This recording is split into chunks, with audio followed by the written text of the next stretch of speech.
Strelka g'olibi ekan va Kamil Karatani biz yaxshi bilamiz. Kamoliddin Hasanovni Oktagon ligasida bevosita aralashgan jang san'atlarida media jangchi. U yerda o'zining tarixi bor. Muxlislar yaxshi bilishadi. Menimcha bu haqida to'xtalishning hojati yo'q. Bir jihat ikkisi ham boksda o'z debyutini amalga oshiryapti.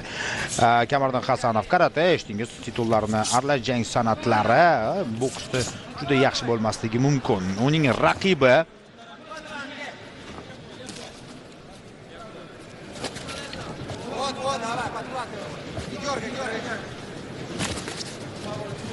Andrey Yefimov.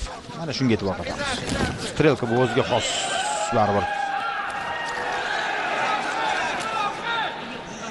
janglar to'plami, u yerda aql bovar qilmas darajada janglar bo'ladi. Ijtimoiy tarmoqlarda kuzatganlar yaxshi bilishadi. Ammo boksdan har holda turish holatidan Kamoliddin Hasanovni ko'proq xabari bor.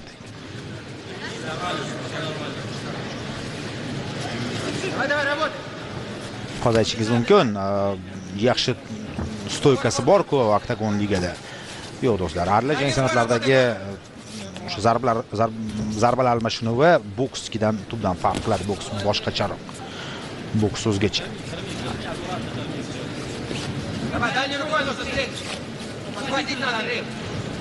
Lekin ishlatsa bo'ladi. Ishlatadimi yoki yo'qmi? Turish holatini ko'p o'zgartiryapti. Oyoq zarbasini berib yubormasa bo'ldi ikkisi ham, chunki biri karate vakili bo'lsa, ikkinchisi shu sangda vakili Yefimov. Strelkada ko'p jang o'tkazgan bo'lsa, zarbalar almashinuvidan umuman qochmaydi Yefimov. Umuman. Har holda qochmasligi kerak. Mana shunday kirib boryapti, ring chetiga taqab olgan holda hozir Andrey Yefimov. Andrey kechirasiz. Sergey deb yuborgan bo'lsam.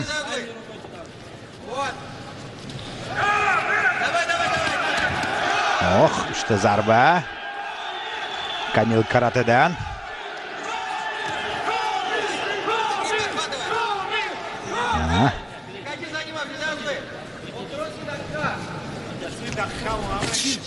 Jab o'tyapti. Ikkinchi raqam bo'lib ishlayapti. Kamoliddin Yefimov quvayapti orqasidan, quvlayapti. Yana bir jihat, mana shu jang haqida Hasanovning raqibi uzoq ma'lum bo'lmagan edi. So'nggi pallada Yefimov. So'nggi pallada ham juda uzoq, juda bir kun qolganda emas, ammo qisqa fursatda baribir rozi bo'lgan Yefimov. Chap qo'l zarba deyapti. Zarbalarni shuni qilamiz deyapti.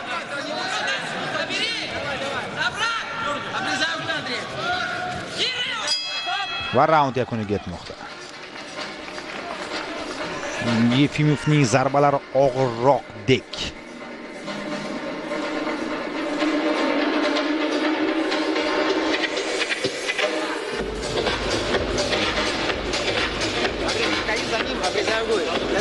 Слышу тебя прекрасно. Понял. Первое. Второе. Если он в левше, ты должен контролировать передней рукой, да? А видишь, акцент делай на дальнюю руку. Окей? Но главное, не ходи за ним, обрезай углы. Да. Если он опять в правше, работает джебом. Понял? И всегда подхваты как он промахивается. Он столько много промахивается, так мало подхватывает. Да, я все почувствуй. больше на уклон такой, типа. Давай, подхватывать надо. Будь твой вообще. Ну, давай.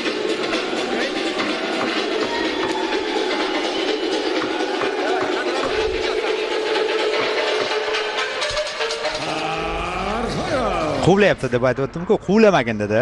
Burchaklarni kes. Yefimov burchaklarni kes. Ortidan quvlashga, ortidan quvlab yurmagin deb aytdi. Hozir ko'ramiz qanday bu ko'rsatmaga quloq solgan ekan. Mana vazifani bajaryapti.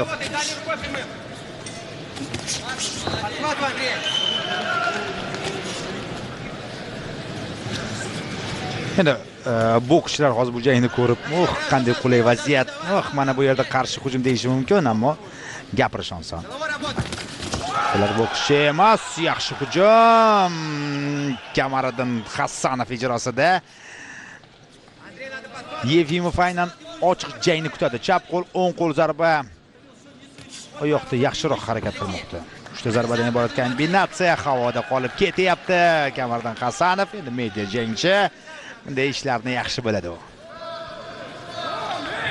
Давай, дальше. Дальше дергай, держи. Давай, работай, давай, подхватывай. Начинай, Андрей. Начинай. Yana quvlashni boshladi.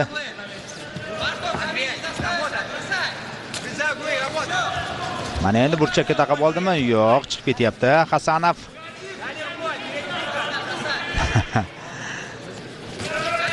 O'ng qo'l, chap qo'l zarba Yefimov o'tyapti, lekin juda kuchli emas.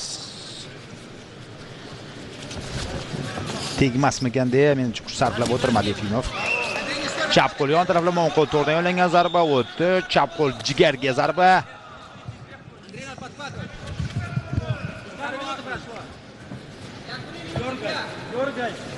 Ikkinchi daqiqa yakuniga yetyapti, ikkinchi raundda. Не оставляй там, не оставляй. Зачем?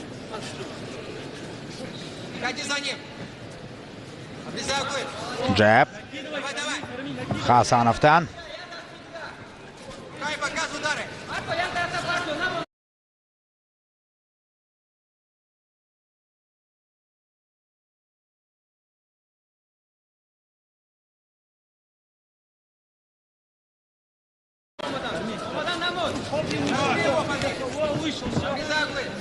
Tajriba Kamariddin uchun. Обрезай углы. Jab.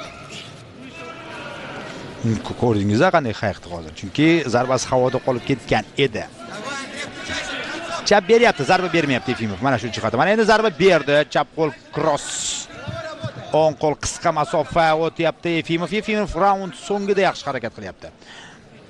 Burchakni hamon kesmayapti. Hamon quvib yuribdi. Mana shunday bo'ladi. Burchak kesishlar quvlab yurib charchayapti.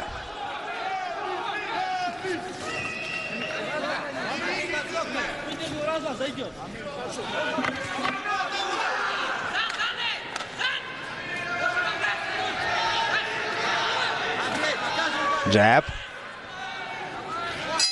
И ваша поддержка, Питер! 2 raund ortda qoldi.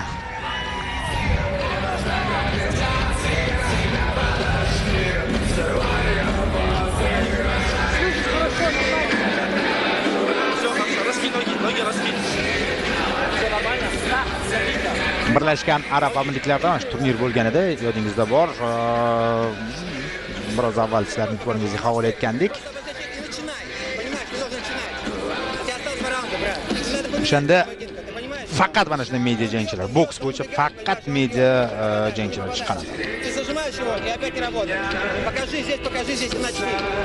Если он убегает, шаг сделай назад. Обрежь угол и опять. Но поджимай, он нужно когда такое чемление.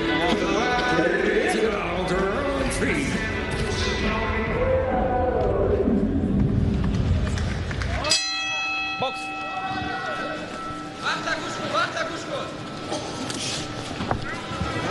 3-chi raund.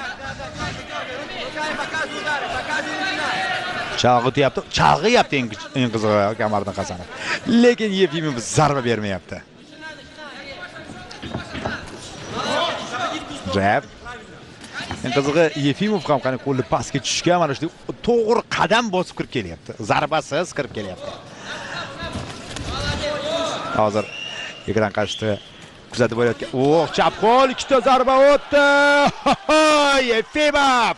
Aytdim-ku, zarbalar og'irroqdek tuyulyapti deya. Bir bostirib kirdi.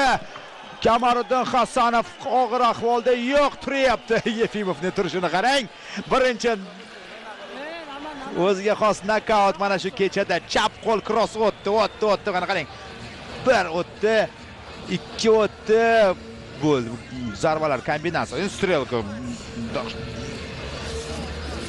qo'pol qiladigan dahshatli janglar bo'ladi u yerda. Mana shunday zarbalar mana shuni ochiqchasiga yuz beradi. Oxiri tutib oldi Yefimov. Jag'iga o'ng qo'lda tekkan zarbasi ekan-a.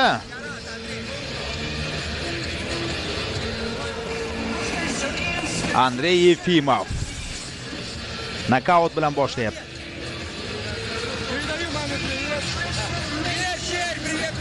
Men yutqizmadim-ku deyapti hozir Kamoliddin Hasanov. Hisob oxirigacha ochish kerak edi deb aytib o'tayotgan bo'lsa ajab emas.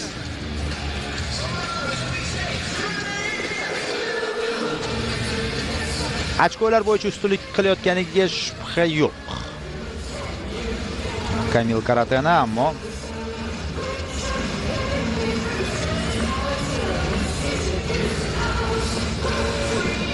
birgina zarba jang taqdirini hal qiladi. Uning xatosi endi solishtirish balki noto'g'ri bo'lar do'stlar, xafa bo'lmaysizlar. Ayniqsa tajribali boks muxlislaridan oldindan uzr so'rayman. O'sha mashhur barchaning yodida bo'lsa kerak, tajribali boks muxlislarini Ko'silju hamda Zabjuda aynan boks bo'layotgani uchun solishtiryapman. Xafa bo'lish yo'q. O'shanda Zabjuda zarba o'tkazib yuborib, yiqilgandan so'ng qabul qila olmaydi. Mag'rur turib yuboradi darhol o'rnidan va yana yiqiladi. O'shandan so'ng referi jangni to'xtatadi. Ha, bahslarga sabab bo'lgan o'shanda ushbu jang e'tibor qating. Chap mana shu zarba o'ng qo'l jag'iga o'tkazib yubordi.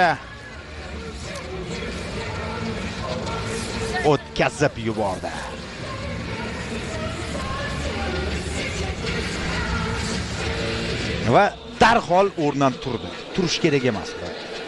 Refi tajribali bokschilar qilishadi shuni. 7-8 sanoqqa kelgandan so'ng tursa, o'zi kelib olgan bo'ladi. Shoshdi.